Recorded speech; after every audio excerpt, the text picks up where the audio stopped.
сураи фил дар Маккаи Мукаррама нозил шудааст ва аз 5 оят иборат аст.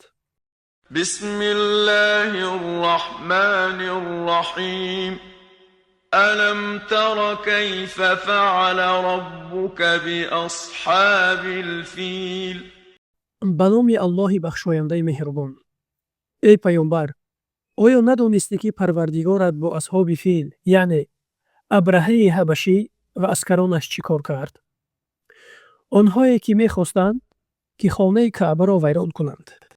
ألم يجعل كيدهم في تضليل оё макрашонро ботил насохт وأرسل عليهم طيرا أبابيل ва бар сари онҳо паррандагони гурӯҳ гурӯҳ фиристод, ترميهم بحجارة من سجيل то онҳоро бо сиҷил сангборон карданд.